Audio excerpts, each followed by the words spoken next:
She giggled when she talked about murder. Not out of nerves, not because she misunderstood the gravity of her actions. No. Nannie Doss giggled because she enjoyed it. The same laugh she used when baking pies or chatting with neighbors was the one that escaped her lips when she confessed to killing her husband, and not just him. One by one, she named them. Husbands, children, grandchildren, her mother, her sister, a mother-in-law. As we delve into this video, don't forget to like this video, share with friends, and subscribe to Murder Files for more delve into serial killers' cases. In 1954, Nannie Doss sat calmly across from the detectives in Tulsa, Oklahoma. She smiled warmly, hands folded neatly in her lap, and said, "Yeah, I killed him." She was referring to her fifth husband, but it didn't stop there. Before the interview ended, she had confessed to 10 more murders, each one carried out with a quiet, almost loving efficiency. Her victims were never strangers. They were the people closest to her, the ones who trusted her, relied on her, even loved her. There was Frank Harrelson, husband number 4, who died just after Nannie found letters from another woman hidden in his coat pocket. That night, she made him a special meal. Within hours, he was dead. When the coroner labeled it as heart failure, no one questioned it. Nannie had done what she always did, smiled through the tears, accepted condolences, and moved on. Before Frank, there had been Arlie Lanning, a heavy drinker from North Carolina. He died suddenly, just like the others. Shortly afterward, his mother passed away while Nannie was caring for her. No one thought to question the devoted daughter-in-law who brought flowers to both funerals. Then there was her own flesh and blood. Nannie's daughter, Melvina, had given birth to a healthy baby girl. But one night, while resting from labor, Melvina looked up and saw her mother holding a hairpin over the infant's crib. The next morning, the baby was dead. The cause was listed as unknown. Years later, Nannie would confess to smothering the child. Her 2 sisters died mysteriously after short visits. So did her mother, Louisa Hazel, who passed suddenly while staying at Nannie's home. She had made the mistake of complaining about her health, and Nannie, ever so helpful, offered to prepare her some medicated prune pie. The most heartbreaking was the death of her grandson. After her daughter divorced and returned home, Nannie offered to care for the toddler. Within days, the boy died of asphyxia. No one suspected the sweet grandmother. What tied these deaths together wasn't just the killer's proximity, it was the silence, the consistency. The natural causes listed on each death certificate. Nannie Doss knew how to time her murders, how to mix the poison, and how to cry just enough to be believed. She rarely used violence. Instead, she used coffee, stew, or pie, laced with arsenic or rat poison. Her weapons were everyday comforts, and her motives were buried beneath years of rejection, jealousy, and disappointment. Sometimes she killed for money, collecting small life insurance policies after each death. Sometimes it was for revenge. But most chilling of all, sometimes she just killed because she could. No one connected the dots, not for decades. By the time detectives finally noticed the pattern, Nannie had left a trail of death across 4 states. She was always smiling, always helpful, always grieving, and then always gone. It was a brisk autumn day in Tulsa, 1954, when the death of Samuel Doss finally raised the red flag that should have been raised years earlier. He was Nannie's 5th husband, a quiet, respectable man, known for being deeply religious and conservative. He wasn't a drinker nor a womanizer. He'd simply wanted a steady life with a steady wife. At first, his death didn't seem suspicious. He'd been hospitalized weeks earlier with a severe stomach ailment. The doctors chalked it up to a digestive issue and sent him home. Nannie, ever the attentive wife, cared for him and offered him his favorite prune cake when he recovered. That night, he was dead. But something about Samuel's case gnawed at the attending physician. His rapid decline didn't match any natural illness. And why had his condition worsened only after he returned home? Why had he improved at the hospital and then suddenly deteriorated once Nannie resumed his care? The doctor requested an autopsy, a routine request in theory, but unusual in practice at the time, especially for a man his age. Nannie agreed, perhaps a bit too eagerly. After all, she had agreed to every other examination in the past, but this time the results were undeniable. The toxicology report showed a lethal amount of arsenic in Samuel's system. The moment those results were handed over to police, a quiet unease began to build. The detectives who visited Nannie's home found her in her usual pleasant mood, baking, laughing, chatting about her favorite romance novels. When they asked her about the poison, she didn't argue. She didn't cry. She simply nodded and said, "I didn't mean to hurt him. I just didn't want to be lonely." That answer was the beginning of a cascade. Because once she admitted to killing Samuel, the officers pressed further, and Nannie, smiling all the while, kept talking. Names poured out like old memories: husbands, children, family. She didn't falter. She didn't hesitate. At first, the detectives couldn't believe what they were hearing. Surely this woman, the cheerful grandmother who knitted on her porch, was delusional. But as they began to follow her confessions, each one proved to be chillingly accurate. Names matched obituaries. Medical records aligned with her timelines. Deaths that had once seemed natural now stood out like stains. More alarmingly, none of her earlier victims had undergone autopsies. Arsenic poisoning mimicked the symptoms of pneumonia or flu. In a time where medical testing was limited, her crimes had passed unnoticed, cloaked in plausible grief. Newspapers soon got wind of the story. "The Giggling Granny," the headline screamed. Reporters flooded Tulsa, eager to see the woman who poisoned her way through her family tree and laughed while doing it. Police began notifying authorities in other states. The trail led to Alabama, North Carolina, and Kansas. Each state held a piece of her past, each one another silent grave. Nannie didn't run. She didn't deny. Instead, she chatted with officers like she was recounting old recipes or family stories. It was the beginning of one of America's most disturbing serial killer cases. A woman who murdered not out of impulse or rage, but with calm, deliberate calculation. And as they would soon learn, Nannie's past was even darker than they had imagined. Long before the name Giggling Granny would grip the headlines of the 1950s, Nancy Hazel was just a poor farm girl born in 1905 in Blue Mountain, Alabama. The second of 5 children, Nannie's early life was marked not by innocence, but by hardship and control. Her father, James Hazel, was a domineering and abusive man who denied his children formal education and often forced them to work on the farm from dawn till dusk. While other girls went to school or played with friends, Nannie spent her days picking cotton and obeying a strict, joyless routine. One day, during a rare family train trip, Nannie hit her head on a metal bar when the train jolted forward. She was just 7 years old. That blow to the head would leave her with lifelong blackouts, headaches, and memory loss. Years later, psychologists would speculate whether that trauma, combined with years of emotional suppression, played a role in her violent future. As a teenager, Nannie escaped into the pages of romance magazines. The stories of gallant men and doting women became her fantasies.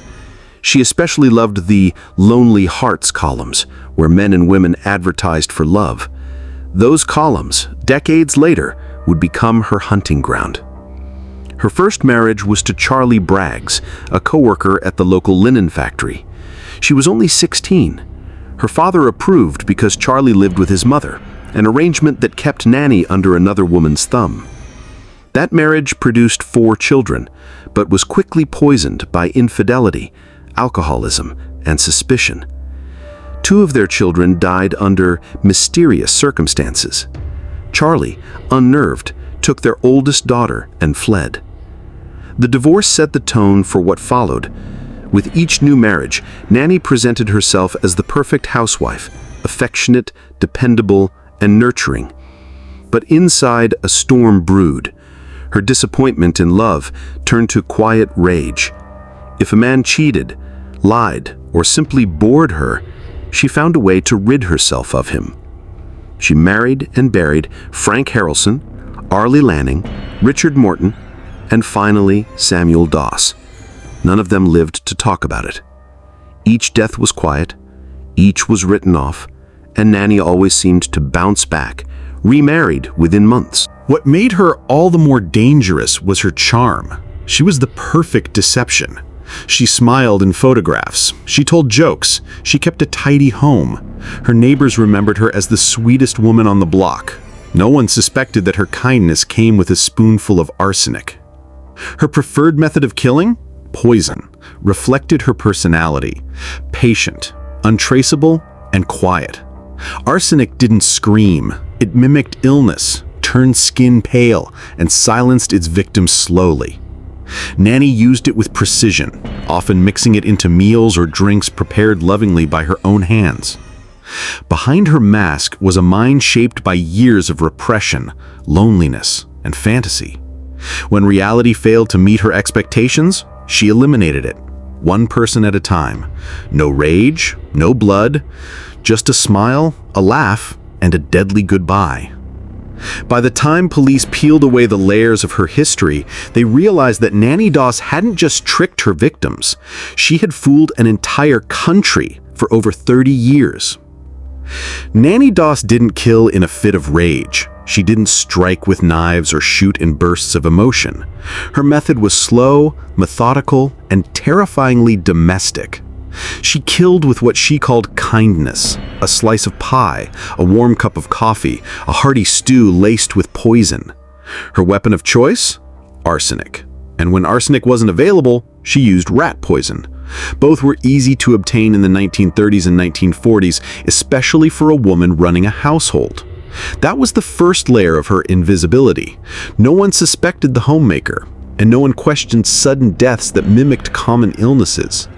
Her first suspected victims were her own children. 2 of them, reportedly healthy, died in infancy. While their deaths were never confirmed as murders, Nannie's later confessions would cast a grim shadow on those early tragedies. Then came her husband, Charlie Braggs, who fled with their daughter after suspecting that the other children didn't die of natural causes. From there, her pattern took shape. Each marriage began the same way, with laughter, letters, and homemade food. Nannie often met her husbands through Lonely Hearts columns. She painted herself as a sweet Southern woman, recently widowed or heartbroken, looking for companionship. Her letters were warm, romantic, and full of promises. Men were charmed. Some were desperate, and once they welcomed her into their homes, the clock began to tick. Her second husband, Frank Harrelson, was a known alcoholic and abusive. After enduring years of mistreatment, Nannie discovered love letters he had written to another woman. The next morning, Frank was dead. She later claimed she mixed rat poison into his corn whiskey. He drank, passed out, and never woke up. Her third husband, Arlie Lanning, didn't last long. He too was a heavy drinker. After serving him a poisoned breakfast, she attended his funeral with tears and roses. The town praised her as a devoted widow. They didn't know she had killed Arlie's mother shortly after, then set fire to the family home to destroy evidence. When neighbors showed up to console her, she baked them cake. The murders became more brazen. Her fourth husband, Richard Morton, was poisoned just months after they married. She claimed he'd been unfaithful. Before the investigation could start, she moved on to her fifth and final husband, Samuel Doss. Samuel wasn't a drunk or an abuser, but he was stern. He forbade Nannie from reading romance magazines. He criticized her daydreaming. She resented his control. He fell ill after dinner. When he recovered at the hospital, Nannie insisted on bringing him home, and within days, he was dead. Even her relatives weren't spared. She poisoned her mother after a disagreement. She killed her sister with a special drink. She smothered her infant granddaughter. She took out life insurance policies beforehand or acted out of petty revenge. There were no screams, no visible wounds, just peaceful expressions as if her victims had simply gone to sleep. And through it all, Nannie never stopped smiling. She made her murders look like love. And in a world that never expected a woman, much less a grandmother, to be capable of such cold calculation, she walked free time and again. Until Samuel Doss's death tipped the balance, no one had seen the pattern. But now the trail was undeniable. The autopsies, confessions, and reopened graves all pointed to the same conclusion. Behind the floral dresses and warm laughter was a woman who had turned caregiving into a cover and poison into a signature. The investigation officially began with the death of Samuel Doss in October 1954.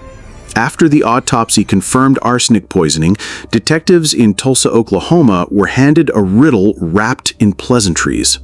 Nannie Doss didn't fit the profile of a killer. She baked pies for officers and offered cheerful answers to serious questions, but once they started pressing her, the truth tumbled out like a story she'd been waiting to tell. She confessed to Samuel's murder without resistance. Her reason? He was too controlling and wouldn't let her read her romance books. But the police sensed there was more. They kept her talking, and Nannie obliged. One name led to another state, another unexplained death. She spoke of her previous husbands, each of whom had died under her care. Then came family members, her mother, her sisters, her grandchildren. Each confession had the same rhythm, matter-of-fact, casual, followed by that unnerving giggle. Detectives scrambled to verify her claims. They reached out to police departments and medical examiners in Alabama, North Carolina, and Kansas. Soon, the puzzle pieces aligned. Death certificates showed heart attacks, stomach issues, sudden seizures. None had prompted suspicion at the time, but now every one of them screamed foul play. Authorities began ordering exhumations. When the bodies were examined, arsenic was consistently found in the tissues. In some cases, traces of strychnine or rat poison were also present. There was no longer a question of guilt, only how many more names were left unspoken. Each state opened its own investigation. Alabama officials looked into the deaths of her mother and 2 children. Kansas police revisited the mysterious fire that followed Arlie Lanning's death. North Carolina began inquiries into the unexplained death of Arlie's mother. And in Oklahoma, where it all began, Nannie remained disturbingly compliant. She welcomed interviews. She chatted with reporters as though they were old friends. When asked why she had killed so many people, her answer was simple. I just wanted to find the perfect man. The public was stunned. Headlines blared across the nation. Smiling widow confesses to 11 murders. Lovelorn lady is cold killer. Granny's recipe, a pinch of arsenic, a dash of charm. Nannie became a macabre celebrity. Her mugshot, with that sly grin and cat-eye glasses, was printed in every major paper. Readers were torn between fascination and horror. By late 1954, the law had finally caught up with Nannie Doss. After her chilling confessions and the forensic confirmation of multiple poisonings, there was no ambiguity left. She was arrested, charged with first-degree murder, and held without bail in Tulsa, Oklahoma. But even in custody, Nannie's demeanor baffled investigators and journalists alike. She wasn't angry or remorseful. She was cheerful, giddy even. When asked about her victims, she often let out a soft giggle, as if the whole thing were a dark family joke. I was just tired of him, she said of one husband. He irritated me. That was all. In a world accustomed to murder driven by rage or greed, Nannie's calm demeanor and the scale of her crimes was terrifying. She didn't kill in panic. She killed with patience. While awaiting trial, she gave multiple interviews. She chatted with reporters as though they were old friends. When asked why she had killed so many people, her answer was simple. "I just wanted to find the perfect man." The public was stunned. Headlines blared across the nation. Smiling widow confesses to 11 murders. Lovelorn lady is cold killer. Granny's recipe, a pinch of arsenic, a dash of charm. Nannie became a macabre celebrity. Her mugshot, with that sly grin and cat-eye glasses, was printed in every major paper. Readers were torn between fascination and horror. Her court proceedings began in 1955, and though multiple states had grounds to prosecute, Oklahoma took the lead with the case of Samuel Doss. Prosecutors built an airtight case. The autopsy had confirmed arsenic poisoning. Nannie had openly confessed, and her story was corroborated by a history of conveniently timed deaths in every marriage she'd entered. Her defense attorneys never argued innocence. Instead, they attempted to prove she was mentally unfit to stand trial. Psychiatrists examined her, probing for signs of psychosis or delusion. But Nannie didn't babble or break down. She answered every question with clarity and, often, laughter. In one of her interviews, she famously said, "They just wouldn't let me read my stories and watch my programs in peace." To her, these murders weren't acts of horror. They were solutions, quiet exits from lives that no longer pleased her. Faced with her own words and overwhelming forensic evidence, the court had little choice. Nannie Doss pled guilty to the murder of Samuel Doss and was sentenced to life imprisonment. The state of Oklahoma decided against seeking the death penalty, due in part to her gender and public sentiment at the time. Other states, Alabama, North Carolina, Kansas, declined to pursue separate charges, satisfied that she would never be released. In the courtroom, she was calm. When the sentence was read, she smiled politely, adjusted her glasses, and nodded. No tears, no protests. The trial wasn't dramatic. It didn't need to be. Nannie had already laid everything bare. She'd served coffee to death, loved her victims to the grave, and now she would spend the rest of her life behind bars. Even then, she kept her nickname. Fellow inmates called her Granny. She remained pleasant, chatty, and always a little too happy for someone serving life for murder. Nannie Doss was sentenced to life in prison in 1955 and spent the remaining years of her life at the Oklahoma State Penitentiary for Women in McAlester. Even behind bars, she never lost her unnerving cheerfulness. She tended the prison garden, made small talk with guards, and became oddly popular among fellow inmates. They saw her as harmless, an eccentric, smiling woman who baked cookies and told jokes. Few could reconcile the sweet demeanor with the trail of bodies she'd left behind. She died in the prison hospital on June 2, 1965, of leukemia. There were no headlines this time, no public outcry, no long tributes. Just a passing mention in the local paper. Nannie Doss, confessed serial killer, dies at 59. But for the families she left behind, the scars remained. Her crimes devastated generations. Survivors like her daughter Nelvina struggled not only with grief, but with the knowledge that their mother had killed members of their family, siblings, children, grandparents. Some of them had trusted Nannie with their own lives, unaware that she had taken so many others. Beyond the personal loss, her case sparked national debate about how such a killer could go unnoticed for decades. In the 1950s, the idea of a female serial killer was nearly unthinkable. Murder was, in the public imagination, a man's crime, violent, reckless, rage-fueled. Nannie shattered that perception completely. Her ability to blend in, using marriage, femininity, and social expectations as camouflage, forced law enforcement and forensic experts to reconsider how they approached unnatural deaths within families.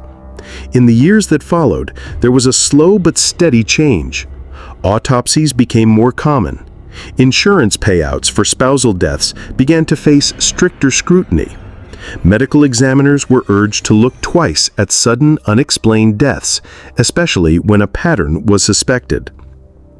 Though Nannie never became as infamous as other serial killers in American lore, her story quietly influenced forensic policy and investigative procedures. She had slipped through the cracks too easily, too often. Authorities vowed not to let it happen again. Her story also sparked a dark fascination in the public. Writers, psychologists, and criminologists continued to study her case long after her death. What drove a woman to kill so many of her loved ones? Was it trauma, a mental disorder, or just the cold, calculating nature of someone who never saw life or love as anything but disposable? The most haunting detail was her laughter. She didn't cry when recounting the deaths. She didn't wince when describing the poisoning. She giggled like she was recounting old family gossip. Nannie Doss didn't fit the mold. That was her greatest weapon. She made people feel safe, and then she killed them. Today, she's remembered not for her body count alone, but for the way she defied every stereotype. The poisoner with the pie, the widow with the wedding ring, the granny with the giggle. Behind her glasses and smile was a lesson America had to learn the hard way. Monsters don't always growl. Sometimes they laugh.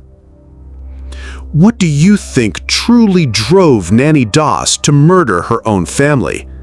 Was it trauma or something much darker beneath the surface? And how many other killers have hidden behind smiles and good manners, undetected, unsuspected? If this story unsettled you, make sure to subscribe for more real-life true crime cases that expose the minds behind the madness. Leave a comment below. Do you believe Nannie was born a killer or made into one by her life circumstances? And one final question to leave you thinking. If someone like Nannie could go unnoticed for decades, how many more are still out there?